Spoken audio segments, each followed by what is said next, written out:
Hello friends, in this video lecture we will discuss the application of complex number to determine velocity and acceleration in a curved motion. Means when particle is moving in the form of curve or it is following the curved path, then how one can find its velocity and acceleration using complex number that we are going to discuss in this lecture.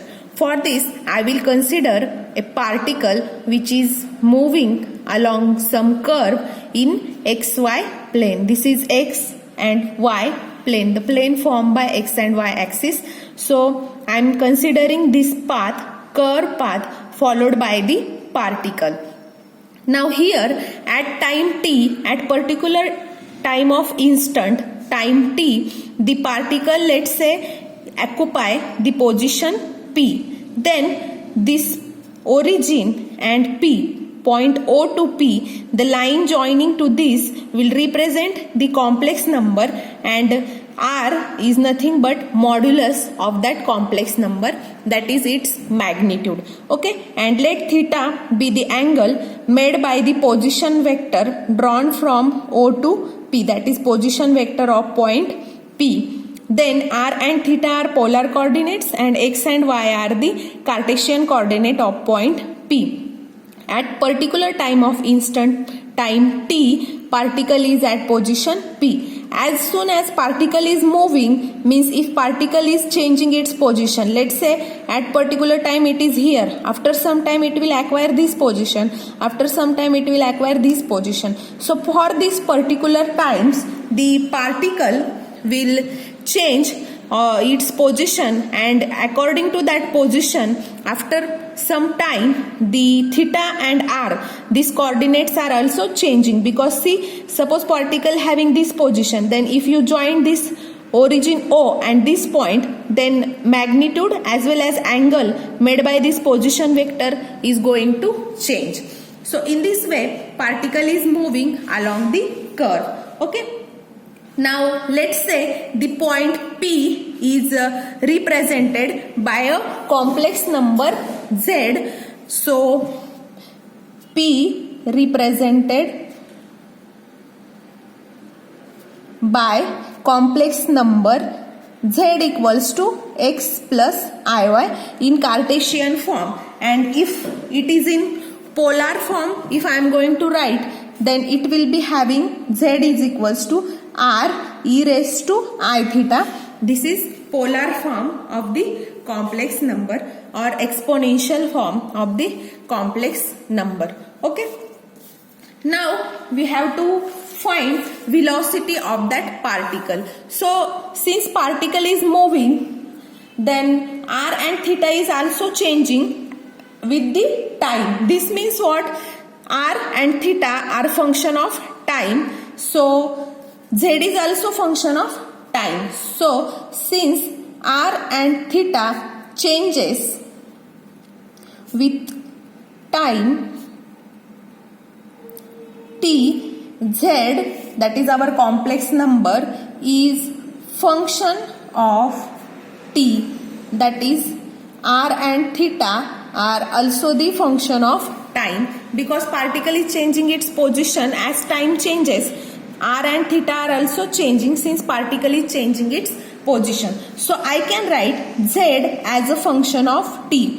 If we have to represent some quantity as a function of other quantity, we use this bracket, and it is read as Z function of t, that is complex number Z is a function of t, where r is also function of t into e raised to I, theta is also function of t, because all these quantities are changing with the time as particle is moving. Okay. So this Z represent position of the particle in complex form. Now if I want to find complex velocity, because this is complex position given by complex number, so complex velocity is calculated by differentiating Z with respect to time. because velocity is what? Rate of change of displacement with respect to time. This will represent the position of the complex number, that is displacement. Now if we differentiate this with respect to time, we will get complex velocity. So let me differentiate z with respect to t. Now here we are having two functions, so you have to use u into v rule, that is product rule of derivative. So what is product rule? First we will find derivative of first function and keep second function constant, plus then derivative of second function into first function constant. So first I will take derivative of r keeping e raised to I theta constant, plus now I will keep r constant and I will find derivative of e raised to I theta. Now let's differentiate this. So what we will get? dr upon dt into e raised to I theta plus r. What is derivative of e to the power some quantity? E to the power x is derivative of e to the power x is derivative e to the power x, means exponential derivative is nothing but same quantity into its derivative. Now this means derivative of this will be e raised to I theta into d theta upon dt, because theta is function of time that we have already shown. Okay. Now I will call some quantities. I will consider some quantities as, let me call, let's say let dr upon dt is called as r dot, then d theta upon dt, let me call it as theta dot, and dz upon dt is nothing but z dot, that is nothing but complex velocity. So let's substitute this quantity in dz upon dt. Now instead of dz upon dt you can write z dot or v. So let me call this as v. So complex velocity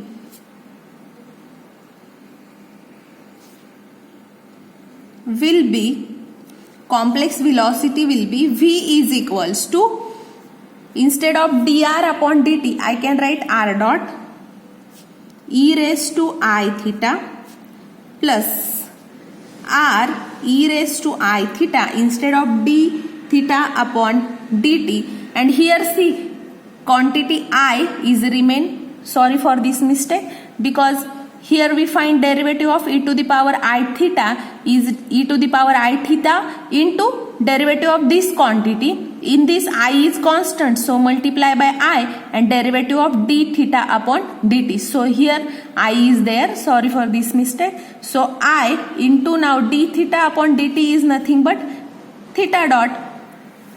So this is nothing but the complex velocity of a particle moving in a curved motion. So let me call this as equation 1.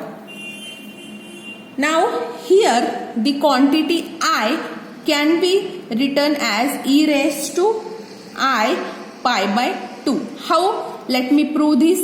So e to the power I theta can be written as cos theta, theta is pi by 2, cos pi by 2 plus I sin pi by 2. Now what is value of cos 90? Cos 90 is nothing but 0, and I into what is sin 90 is 1, that means I. So I can write, instead of I can write e to the power I pi by 2. So let's substitute this quantity in complex velocity. We will get v is equals to r dot e raised to I theta plus r e raised to I theta. Instead of I will substitute e raised to I pi by 2 into theta dot.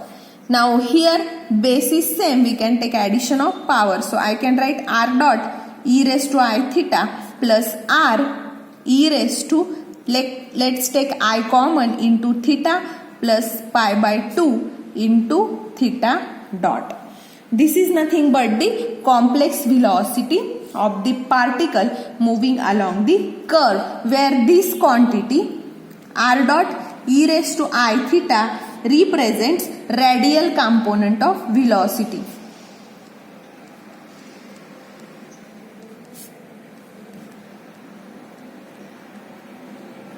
And it is denoted by VR. Okay, so this is radial component of velocity, which is denoted by V suffix R. Now further, the another quantity, that is this quantity R theta dot into e raised to I theta plus pi by 2. This component is perpendicular component to VR, that is radial velocity, and it is called as transverse component. Transverse component, and it is denoted by V suffix T.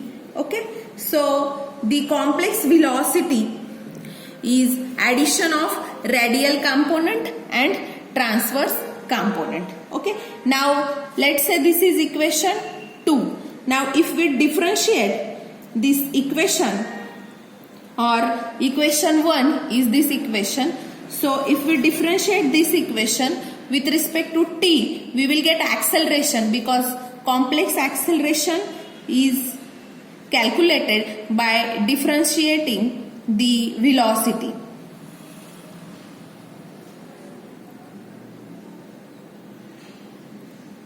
So complex acceleration is calculated by what is acceleration? Rate of change of velocity with respect to time. So let's differentiate equation 1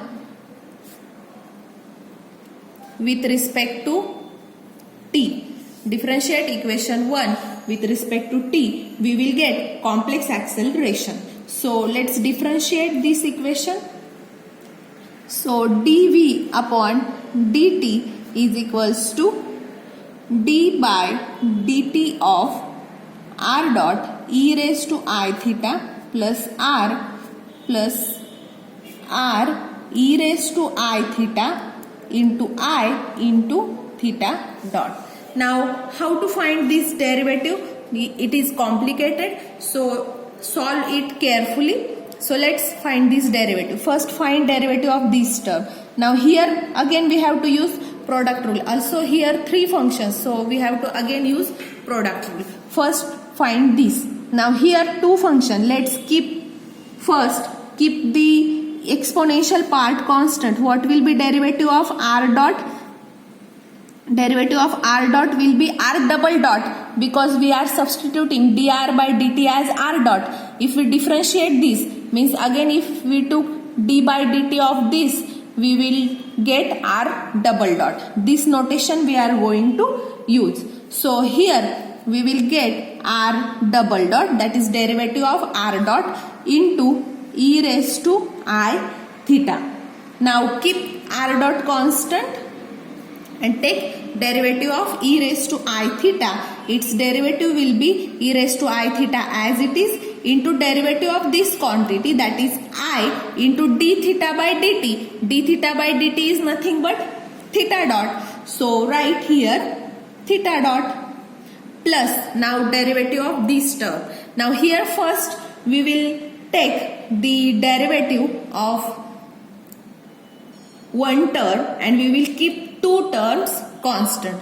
So here let me take first derivative of this term and I will keep these 2 terms constant. So derivative of r will be dr by dt, that is r dot, and these 2 terms will be constant, that is e raised to I theta into I into theta dot. Okay, plus now let's take derivative of second term and keep first and third term as a constant. So r as it is, derivative of e raised to I theta will be e raised to I theta into I into theta dot, right? And remaining term is I into theta dot, which are from this term. Plus now take derivative of this term, keep these two terms as a constant, that is r e raised to I theta. Derivative of I theta will be I into theta double dot. So this is total derivative of this equation. Now if you observe this first term and second last term, if you observe these two terms, from these two terms I will take e raised to I theta common. If we took e raised to I theta common, and this I into I will be I square, that is minus 1. So I into I is I square, keep its value as minus 1. So let's take e raised to I theta common from this and this term. Here only r double dot will remain. Now here I square into I into I square, which is minus 1, and theta dot into theta dot, that is theta dot square into r. We will get minus r theta dot square, and e raised to I theta is taken common. Okay, plus now observe this term and this term. These two terms are similar, right? R dot e raised to I theta into I into theta dot. Now from, if we took these two term, addition of these two term and take I common, if we took I common, so I have taken I common from these two term, and remaining term I am going to write. So here we will get r 2 times r dot theta dot. Again we will take e raised to I theta common, so 2 r dot, and observe this term. Here also I is there, so I have taken I common, and I am taking e raised to I theta common from these three terms. So into e raised to I theta from these three terms, I am taking common quantities from these three terms, that is e raised to I theta, and I is taken common. Addition of these two terms will be 2 r dot theta dot plus what is remain here? Here only r into theta double dot is remain. So this is nothing but the complex acceleration A. Now here the quantity, this term is called as the radial term, radial acceleration, as very similar to this. Here the first term is called as radial component of velocity, denoted by VR. Here this quantity is called as radial component of acceleration and denoted by AR.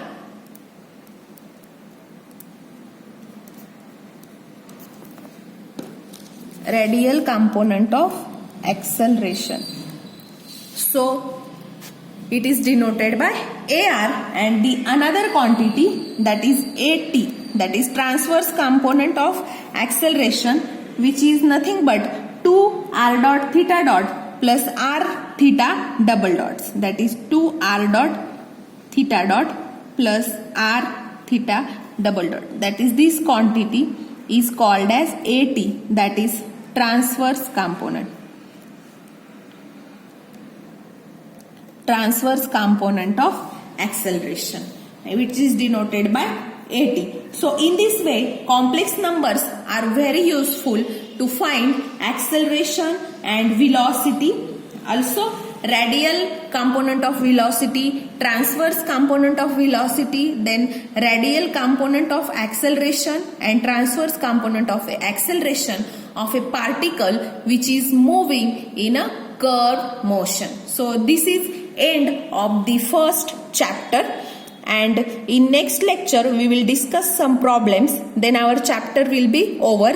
Theoretical part is over in this lecture, which is last lecture based on this first chapter. Thank you.